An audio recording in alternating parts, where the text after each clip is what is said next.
नमस्कार दोस्तों, मैं हूं तरुण उपाध्याय और हमने अब तक जो है केमिस्ट्री की 6 यूनिट को कंप्लीट कर लिया है।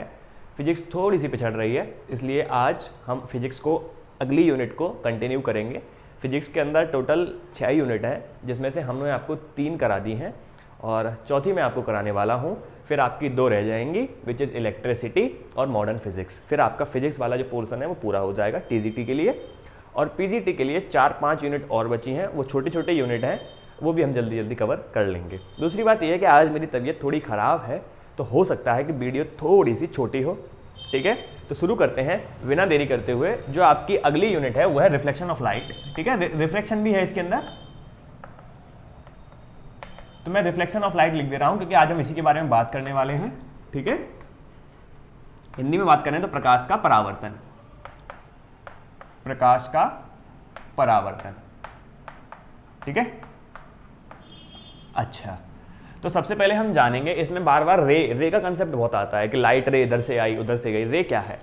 तो रे यानी किरण। रे क्या है? रे हिंदी में से कहते हैं किरण। ये क्या है कि जो लाइट है वो अगर एक स्ट्रेट लाइन में ट्रेवल करे, उसी को रे कह रहे हैं। जैसे मान लीजिए यहाँ सन है हमारा और यहाँ से जो लाइट रे निकली और यहाँ तक आ गई, तो ये एक रे हो गई। ठीक है, तो रे समझ गए। रे के मतलब, रे के बाद आता है बीम। बीम क्या होता है? बीम को हिंदी में कहते हैं क्या कहते हैं बीम को? इतना मोटा जो गट्ठर हो जाता है उसे बीम कहते हैं। तो बीम क्या है? जब कई सारी मल्टीपल रेज एक साथ मिल जाती हैं तो उसे बीम कहा जाता है, लाइट बीम। ठीक है, तो असल में जो सन से हमें मिल रहा है वो लाइट बीम ही मिल रहा है, एक रे नहीं मिल रही है। ठीक है, लेकिन फिर भी जब हम आगे जब इमेज फॉर्मेशन देखेंगे तो वहाँ पे हम 2 रेज को कंसीडर करेंगे, 2 रेज को ही लेके काम करेंगे। आप अगर चाहें तो ज़्यादा ले सकते हैं, लेकिन जब हमारा काम 2 से बन रहा है तो ज़्यादा क्यों लेनी है। ठीक है, अच्छा, अब अगली चीज़ आती है। सबसे पहले आती है आपकी रिफ्लेक्शन। ठीक है, मैं बस आपको इंपॉर्टेंट करा रहा हूँ, वो बच्चों वाली चीज़ें अब नहीं कराऊंगा। जितना आप जानते हैं उससे आगे कंटिन्यू कर रहे हैं। रिफ्लेक्शन आप जानते ही हैं क्या होता है। जब भी कोई लाइट रे है ना किसी भी प्लेन सरफेस पे गिरती है या शाइनिंग सरफेस पे गिरती है तो वापस लौट के सेम मीडियम में आ जाती है, इसे लाइट का रिफ्लेक्शन कहते हैं। लाइट का रिफ्लेक्शन आप जानते ही हैं, लेकिन लाइट का reflection mainly 2 types of light of reflection होता है। 2 तरीके का लाइट ऑफ रिफ्लेक्शन होता है। नंबर 1 रेगुलर और नंबर 2 होता है डिफ्यूज। रेगुलर और डिफ्यूज में क्या मतलब अंतर है, ये देखिए। आपने देखा होगा कि जितनी ज़्यादा प्लेन और एकदम स्मूथ सरफेस होगी उसमें आपको अपनी शक्ल उतनी अच्छी दिखाई देगी, है ना। जैसे शीशा है, मिरर है, मिरर के अंदर आप आसानी से शक्ल देख सकते हो क्योंकि वो बहुत प्लेन है, बहुत स्मूथ है, शाइनी है ना।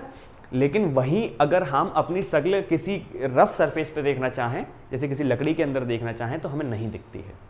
क्यों? क्योंकि वहाँ पे जो रिफ्लेक्शन हो रहा है, वहाँ से जो परावर्तन हो रहा है, वो कैसा परावर्तन हो रहा है? वो हो रहा है डिफ्यूज, है ना। डिफ्यूज का मतलब क्या है? डिफ्यूज का मतलब है कि मान लीजिए ये आपकी सरफेस है, ये स्मूथ सरफेस है, तो अगर ये यहाँ से ये आ रही हैं तो ये एक ही रेगुलर वे में जो है रिफ्लेक्शन के बाद जाएंगी, तो इसे तो कहेंगे रेगुलर। लेकिन अगर सरफेस ऐसी है तो होगा क्या? कोई यहाँ आएगी, यहाँ जाएगी, यहाँ आ जाएगी, यहाँ ये टेढ़ी मेढ़ी भागेंगी और जो प्रॉपर एक इमेज फॉर्मेशन के लिए जो लाइट रिक्वायर्ड है वो हमें नहीं मिल पाएगी। कुछ हिस्सा ये जो है एब्जॉर्ब भी कर लेंगी। ठीक है, तो मेनली क्या है कि डिफ्यूज जो रिफ्लेक्शन हो रहा है उसका मतलब सीधा सीधा इतना है कि जो लाइट रेज आ रही हैं उन्हें वो सरफेस चारों दिशाओं में फैला रहा है। अगर एक ही डायरेक्शन में फैला देता तो हमें रफ सरफेस पे भी अपनी शक्ल दिखाई देती। कभी कभी दिख भी जाती है। कब दिख जाती है? जब जो टाइल्स होती हैं, ठीक है, जो टाइल्स हैं अगर उन पर कभी कभी पानी फैल जाता है या पोंछा लगा देते हैं तो हमें थोड़ा थोड़ा सा अपनी शक्ल दिखाई देने लगती है, क्योंकि वो इतनी स्मूथ नहीं होती है तो क्लियर दिख जाए, लेकिन हाँ दिख जाता है, थोड़ा सा हमें अपना जो है दिख जाता है। ठीक है, तो ये हो गया रिफ्लेक्शन। अच्छा, अब इसके बाद मैं रिफ्लेक्शन के लॉ समझाऊं उससे पहले हम 3 एंगल समझ लेते हैं। ठीक है, तो मैं मिटा दूं इसे या ठीक है, चलो मैं मिटा ही देता हूं। आप इसका स्क्रीनशॉट तो क्या ही लेंगे, बस समझने वाली चीज़ थी इसमें तो, है ना। ओके, तो देखो रिफ्लेक्शन कैसे होता है। मान लीजिए ये हमारे पास कोई स्मूथ सरफेस है, हम स्मूथ सरफेस से ही जो है रिफ्लेक्शन पढ़ने वाले हैं, रफ सरफेस से नहीं पढ़ेंगे। ये कोई लाइट की रे आई और इस तरफ गई, ठीक है, क्योंकि हमें इसका एंगल भी डिफाइन करना है इसलिए हम यहाँ पे एक नॉर्मल ड्रॉ कर लेते हैं, ठीक है। तो देखो इस तरफ से आ रही है, इसे इंसिडेंट वे कहेंगे आई, ये यहाँ से रिफ्लेक्शन होके जा रही है, इसे कहेंगे आर यानी रिफ्लेक्टेड वे, इसे नॉर्मल कहेंगे, नो प्रॉब्लम। अच्छा, क्योंकि इंसिडेंट वे नॉर्मल के साथ कोई ना कोई एंगल बना रही होगी इसलिए इसे क्या कहेंगे, इंसिडेंट एंगल। रिफ्लेक्टेड वे भी कोई ना कोई एंगल बना रही होगी, उसे कहेंगे एंगल आर यानी रिफ्लेक्टेड एंगल। यहाँ पे एक और एंगल होता है ना, क्या, इस वाले एंगल को क्या कहते हैं, जो सरफेस के साथ इंसिडेंट रे बनाती है उसे कहते हैं ग्लेंसिंग एंगल, ग्लेंसिंग एंगल। ये कभी कभी पूछ लिया जाता है, तो आपको कैसे निकालना है, ये पूरा 180, ये दोनों अभी मैं जब आपको रिफ्लेक्शन के लॉ समझाऊंगा तो ये दोनों इक्वल हो जाते हैं, माइनस करके आप निकाल सकते हैं, ठीक है। अब देखिए आगे की बात क्या है, आगे की बात ये है 180 से नहीं तो 90 से तो निकाल ही सकते हैं और इजी हो जाएगा। ये एंगल 90 है, आई आपको पता है ग्लेंसिंग एंगल 90 माइनस आई कर देंगे तो ग्लेंसिंग एंगल निकल जाएगा। अब है हमारे लॉ ऑफ रिफ्लेक्शन, ठीक है, लॉ ऑफ रिफ्लेक्शन वो आपको पता ही है, जिन लोगों को पता है वो स्पीड इंक्रीज कर सकते हैं, या परावर्तन के नियम, परावर्तन के नियम ये आप जानते हैं, फिर भी मैं आपको बस रिवाइज करा दे रहा हूं। परावर्तन के नियम क्या है, angle i equal to r होता है, angle i equal to r होता है, यानी जो इंसिडेंस एंगल है वो रिफ्लेक्टेड एंगल के इक्वल हो जाता है, किसमें, रिफ्लेक्शन में, ठीक है। और अगला एंगल क्या है, जो इंसिडेंट रे है, incident ray, reflected ray, incident ray, reflected ray और नॉर्मल जो है, एंड नॉर्मल, तीनों एक ही प्लेन में लाई करते हैं। तो यहां लिख दीजिए lies in a same plane, in the same plane, in the same plane, ठीक है। तो जो इंसिडेंस एंगल है, सॉरी इंसिडेंट रे है और रिफ्लेक्टेड रे है और जो नॉर्मल है वो तीनों एक ही, जैसे मानिए इधर से रे आ रही है, ठीक है, तो इसका प्लेन कौन सा हो गया, ये जो मैं हूं ये इसका प्लेन हो गया, इधर से आ रही है तो नॉर्मली भी इसी प्लेन में है और रिफ्लेक्टेड भी इसी में जाएगी। ऐसा नहीं है कि अपने प्लेन को चेंज करके वो इस तरफ हो जाए, ठीक है, यानी जिस प्लेन में आ रही है वो उसी को फॉलो करेगी, ठीक है। ये है रिफ्लेक्टेड रे, इंसिडेंट रे, और नॉर्मल जो है वो लाइज क्या करते हैं, इन द सेम प्लेन। अब इसके बाद एक नई चीज और आती है which is deviation of incident ray. तो कितना डेविएशन इसके अंदर हुआ है, तो देखो ये आ रही थी यहां से, कायदे में तो इसे यूं जाना चाहिए था, ठीक है, लेकिन ये कैसे गई, ये गई ऐसे, तो जाहिर सी बात है इसके अंदर डेविएशंस तो हुआ है कि नहीं, आ रही थी ये ऐसे, जाना चाहिए था इसे ऐसे, लेकिन ये हो गई ऐसे। इसे आप ऐसे भी मान सकते हैं, कैसे मान सकते हैं कि मैं अगर इधर जा रहा हूं, मुझे इधर ही जाना था, लेकिन मैं रिफ्लेक्शन की वजह से इधर आ जाऊं तो मैं डेविएट हो गया ना, इस तरफ से इस तरफ डेविएट हो गया, ऐसे ही ये भी डेविएट हुई है, तो डेविएशन एंगल कितना हो गया, देखो ये पूरा एंगल कितना है 180, यानी मैं पाई लिख दूं, पाई, और इसमें से ये दोनों आप अगर घटा दें तो इसका ये डेविएशन आ जाएगा, ये निकल के डेविएशन आ जाएगा इतना, तो घटा दो, ये आई है ये आर है, और हम जानते हैं आई और आर इक्वल हैं, है ना, ये लिख दो, चलो आई प्लस आर क्या हो जाएगा, पाई माइनस 2i, तो ये क्या निकल के आ गया, डेविएशन ऑफ इंसिडेंट रे। ये भी कभी कभी पूछ लिया जाता है, वैसे अभी तक पूछा नहीं है, लेकिन फ्यूचर में पूछ ले तो आप उसके लिए तैयार रहिए, ठीक है। तो ये है थोड़ी सी कुछ रिफ्लेक्शन की जो है फिनोमेना है जो आप समझ रहे हैं, इसका स्क्रीनशॉट ले लीजिए, फिर आगे बढ़ते हैं। आइए अब देखते हैं कि प्लेन मिरर से कैसे कैसे इमेजेस बनती हैं, ठीक है। हो ये थोड़ा सा हिल गया है, ठीक है। तो image formation by plane mirror, image formation by plane mirror.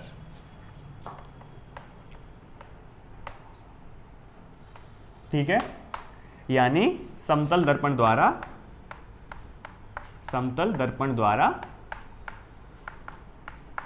प्रतिबिंब का बनना। तो देखो कैसे बनेगा। मान लीजिए यहाँ पे हमारे पास कोई प्लेन मिरर है, तो जाहिर सी बात है अगर आप यहाँ खड़े हैं, इसकी लंबाई आपकी मिरर से L है, तो इसकी इमेज भी अंदर ही L सेंटीमीटर या L मीटर अंदर जाके ही बनेगी। कैसे बनती है? मान लीजिए आपकी यहाँ से एक रे गई, यहाँ से एक रे गई, ये लौटेंगी। अब ये लौटेंगी तो ये भी ऐसा लगेगा यहाँ से आ रही हैं, यहाँ से आ रही हैं, तो इमेज यहाँ बन जाएगी। ये कैसी इमेज है? ये एक वर्चुअल इमेज है। क्या अंतर होता है वर्चुअल इमेज में और रियल इमेज में? रियल इमेज जो होती हैं वहाँ पे लाइट रे एक्चुअली में आके मिलती हैं, लेकिन वर्चुअल इमेज में नहीं मिलती हैं, है ना। तो ये कैसी इमेज बन गई है? ये एक वर्चुअल इमेज बन गई है। अब आप कह रहे हैं कि एक एग्जांपल हमें रियल इमेज का भी बता दो, तो देखिए ये हमारा क्या है? प्लेन मिरर है, और सन से जो लाइट आएगी, है ना, सन से जो लाइटें आएंगी, ठीक है, आ रही हैं, और ये रिफ्लेक्शन के बाद कहीं ना कहीं मिली जाती हैं। देखो मिली जाएंगी कहीं ना कहीं, ठीक है। अगर रिफ्लेक्शन के बाद कहीं ना कहीं मिल जाती हैं, आपने देखा भी होगा, अगर ऐसे ऐसे करके करते हैं तो कभी कभी बन जाता है ना, वो एक रियल इमेज है। ठीक है, तो एक इमेजनरी ऑब्जेक्ट के लिए कभी कभी रियल इमेज बन जाती है, जबकि रियल ऑब्जेक्ट के लिए कैसी? इमेजनरी बन जाती है।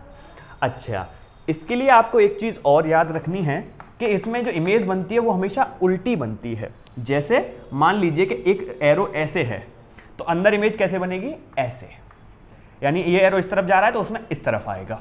ठीक है, अगर ये एरो इस तरफ जा रहा है तो उसमें कैसे जाएगा? इस तरफ। समझ गए बात को?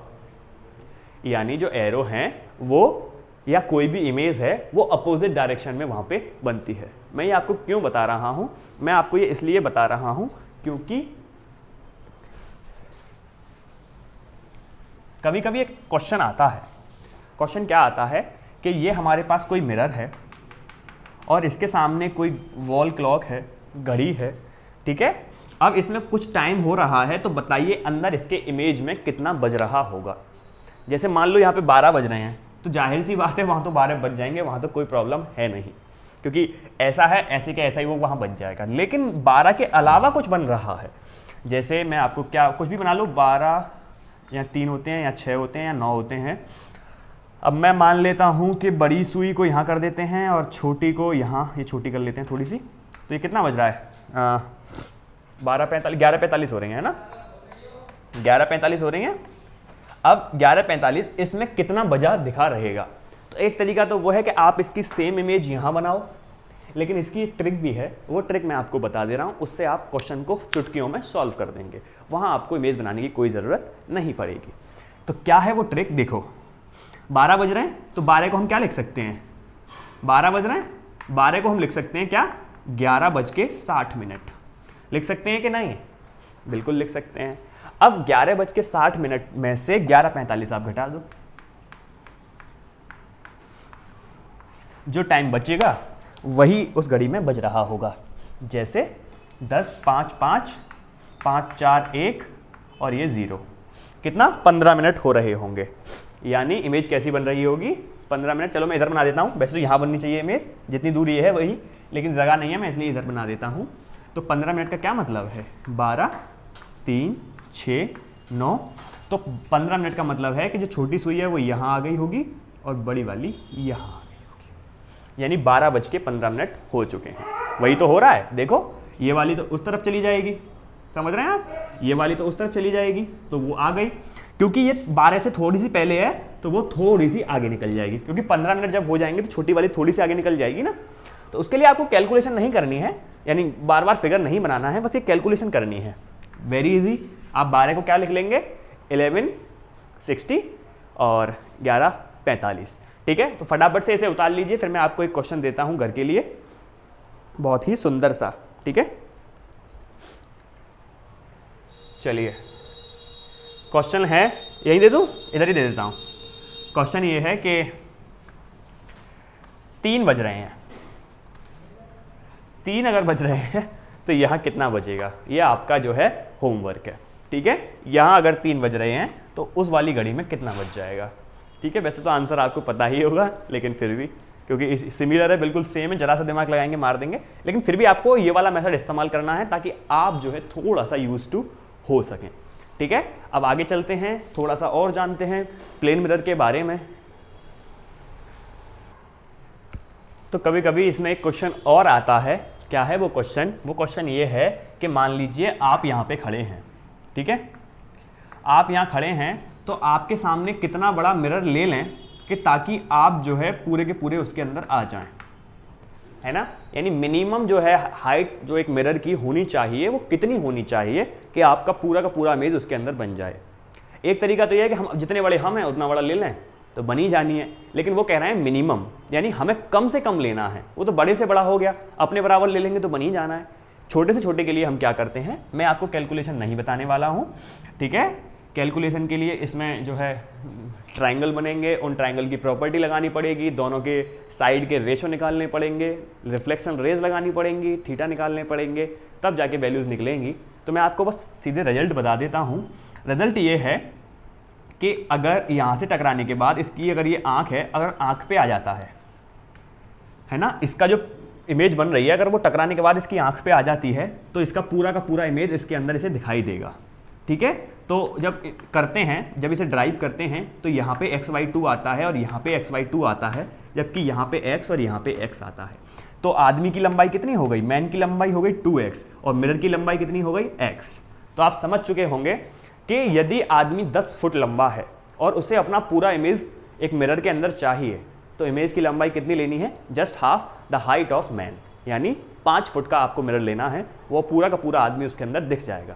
अगर आपकी हाइट 1 मीटर है तो आपको कितना लेना है, हाफ मीटर का मिरर लेना है। तो आप इसे नोट कर सकते हैं कि अगर आदमी की हाइट 2x है तो आपको हाफ यानी x मीटर लंबा या x सेंटीमीटर लंबा मिरर लेना है, ठीक है। इसका एक बिल्कुल सिमिलर क्वेश्चन और है, वो ये है कि मान लीजिए ये कोई रूम है और इस रूम के अगर मैं बीचों बीच में खड़ा हो जाऊं, ठीक है, तो मुझे यहां पे कितनी हाइट का एक मिरर लगाना पड़ेगा ताकि मैं इस वाली पूरी की पूरी दीवार को उसके अंदर देख सकूं। आप समझ रहे हैं, यानी अगर मैं सामने यहां बीच में मैं खड़ा हूं किसी रूम के सामने, मुझे एक मिरर लगाना है तो कितनी हाइट उस मिरर की होनी चाहिए ताकि मैं पूरी पीछे वाली पूरी की पूरी दीवार को उसके अंदर देख सकूं। एक तरीका तो वो है कि मैं पूरी दीवार पे मिरर लगा दूं, दिख ही जाएगा, लेकिन हमें मिनिमम चाहिए तो सेम जो डेरिवेशन इसके अंदर करते हैं वही सेम इसके अंदर करते हैं। बस क्या होता है, ये इसकी आंख पे आ जाएगा, ये इसकी आंख पे आ जाएगा, फिर वही x/2, लेकिन यहां पे ना 3 बन जाते हैं, which is x, x and x। तो 3x अगर लंबाई है, ऊंचाई है, 3x अगर ऊंचाई है किसकी, वॉल की, वॉल अगर 3x ऊंचा है तो आपको कितना मिरर लेना है, x। यानी अगर h हाइट है किसी भी वॉल की तो आपको मिरर लेना है h/3। ये 3 इधर चले जाएगा तो h/3 का, यानी अगर आपके कमरे की ऊंचाई जो है वो दे रखी है कितनी, 9 मीटर या 9 फुट जो भी यूनिट है, तो आपको मिरर कितना चाहिए, divide by 3 which is 3 metre या 3 फुट। तो 2 केसेस मैंने आपको बताए हैं, एक है कि हमें अपना पूरा इमेज देखना है, वहां पे हाफ करना है, और एक केस है जब हम बीच में खड़े हैं और हमें वॉल का इमेज देखना है तो क्या करना पड़ेगा, डिवाइडेड बाई 3। आप इसका स्क्रीनशॉट ले सकते हैं, बहुत ही इंपॉर्टेंट चीज है। फिर मैं आगे बढ़ता हूं, ठीक है।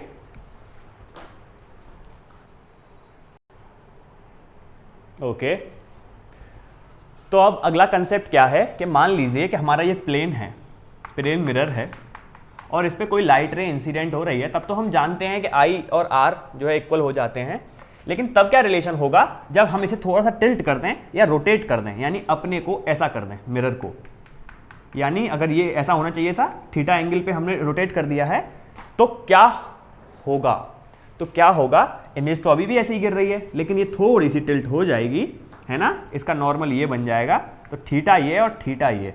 अगर हम मिरर को थीटा एंगल रोटेट करते हैं तो रे में कितना रोटेशन हो जाता है, 2 थीटा। बात समझ में आई कि नहीं। अगर हम मिरर को थीटा एंगल पे रोटेट कर देते हैं तो मिरर में कितने का चेंज आ जाएगा, 2 थीटा का। लेट्स सपोज हमने जो मिरर है उसे 30 डिग्री एंगल पे 30 डिग्री के कोण पे रोटेट कर दिया है। किससे? जो पहले स्थिति थी उसकी, उससे। तो जो रिफ्लेक्टेड रे है वो कितना डेविएट हो जाएगी? वो हो जाएगी 2 थीटा यानी 60 डिग्री एंगल पे। ठीक है। एक और इसकी कंडीशन ये बन सकती है कि मिरर तो यूं ही है, मिरर तो ऐसे के ऐसे ही है, लेकिन रे को हम भगा रहे हैं इस तरफ। जब रे को भगाएंगे तो जाहिर सी बात है इसमें भी चेंज आएगा।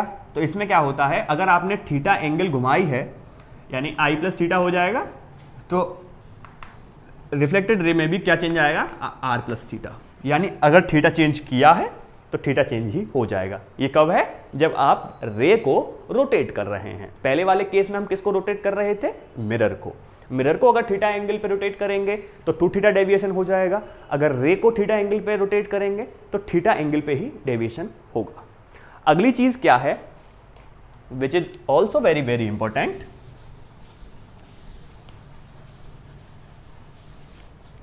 वो ये है कि मान लीजिए ये कोई मिरर है। ये क्वेश्चन बहुत देखा होगा आपने, और यहां पे कोई आदमी है जो मिरर की तरफ भाग रहा है। ठीक है, मिरर की तरफ अगर भाग रहा है तो इसे अपनी इमेज जो है वो कैसी दिखाई देगी? तो इसे इमेज कैसी दिखाई देगी? अगर ये V0 से भाग रहा है तो इसे अपनी इमेज -V0 से, या मैं कहूं इमेज के लिए I कर दूं, -Vi से भागती हुई दिखाई देगी। यानी 10 मीटर पर सेकंड से अगर वो भाग रहा है तो उसे भी वो अपनी तरफ से 10 मीटर पर सेकंड से भागती हुई दिखाई देगी। अगर आप रिलेटिव वेलोसिटी की बात करेंगे तो माइनस करके डबल हो जाएगी। वो आप कर लेंगे, है ना। अगली चीज, एक और केस बनता है। इसमें क्या है कि मिरर जो है स्टेशनरी है। कौन भाग रहा है? केवल ऑब्जर्वर भाग रहा है। एक केस ये है कि मिरर भी भाग रहा है साथ के साथ। तब क्या होगा? अगर मिरर भी भाग रहा है, मान लीजिए मिरर इस तरफ भाग रहा है और ये कोई ऑब्जेक्ट है, तब क्या सूत्र है? तो velocity of image equals to minus के velocity of object plus 2 into velocity of mirror. ये आपको पता होना चाहिए। यानी वेलोसिटी ऑफ इमेज कितनी हो जाएगी? माइनस की velocity of object plus 2 into velocity of mirror. अगर मान लो कि ये ऑब्जेक्ट जो है वो रुका हुआ है, रेस्ट में है, लेकिन ये मिरर इसकी तरफ भागा आ रहा है, तब क्या करेंगे? इसे 0 कर देंगे, क्योंकि ये चल ही नहीं रहा है। जब ये चल नहीं रहा तो इसकी वैल्यू 0 कर देंगे। तब क्या कंडीशन निकल के आएगी? Velocity of image equal to 2 into velocity of mirror. यानी अगर आप रुके हुए हैं और कोई मिरर 10 मीटर पर सेकंड से भाग रहा है तो आपको उसमें अपनी इमेज 20 मीटर पर सेकंड से भागती हुई दिखाई देगी। ये क्वेश्चन बहुत आता है, मैंने इसलिए करा दिया है। इसका एक और केस बचा है, फटाफट से इसका स्क्रीनशॉट ले लीजिए। ओके, तो क्या है वो कंडीशन? कंडीशन ये है कि मान लीजिए एक मिरर तो ऐसे रखा है। ये क्वेश्चन पिछली बार भी आ चुका है, तो थोड़ा सा ख्याल से। और दूसरा जो मिरर है वो इससे एंगल थीटा पे रख दिया है और कोई ऑब्जेक्ट यहाँ रखा है। तो हमें बतानी है नंबर ऑफ इमेज फॉर्म्ड, कितनी इमेजेस इसके अंदर बनेंगी। तो हमें क्या करना है? Number of images equal to 360 divided by theta. जो वैल्यू निकल के आएगी एन की, यानी एन इक्वल टू है ना 360 बाई थीटा, ये डिग्री में है। तो एन की जो वैल्यू आएगी, अगर वो इवन है, अगर वो इवन है तो आपको नंबर ऑफ इमेज निकालनी है n-1 करके।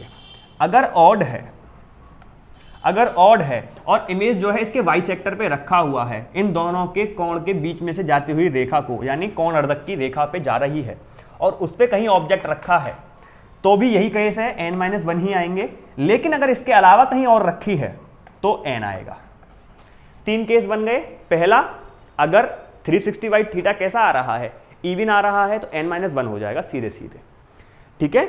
लेकिन अगर ऑड आ रहा है तो हमें चेक करना पड़ेगा कि जो ऑब्जेक्ट है वो कहाँ रखा है। अगर बाइसेक्टर पे रखा है तो n-1, अगर कहीं और रखा है तो n। ठीक है। तो ये इतनी कंडीशंस जो हैं वो प्लेन मिरर की मैंने आज आपको बताई हैं। कल हम बात करेंगे कॉनकेव और कॉन्वेक्स मिरर की, फिर बात करेंगे कॉनकेव और कॉन्वेक्स लेंस की, फिर प्रिज्म बचता है और थोड़ा बहुत ये मायोपिया, हाइपरमेट्रोपिया, ये बचते हैं, आंखों के दोष जिन्हें कहते हैं। फिर सीधे स्विच करेंगे वेव ऑप्टिक्स पे, जो है इंटरफेरेंस ऑफ लाइट, व्यतिकरण और विवर्तन। ठीक है। तो आज के लिए इतना ही। मैं तरुण उपाध्याय आपकी खिदमत में हाजिर हूँ। प्लीज़ हमारे चैनल को सब्सक्राइब कर लीजिएगा, अपने दोस्तों से बोल दीजिएगा, फैमिली मेम्बर से बोलिएगा। हम स्ट्रगल कर रहे हैं 1000 के लिए। चैनल को लाइक कर दीजिएगा, वीडियो को लाइक कीजिएगा, शेयर कीजिएगा। मिलते हैं नेक्स्ट वीडियो में।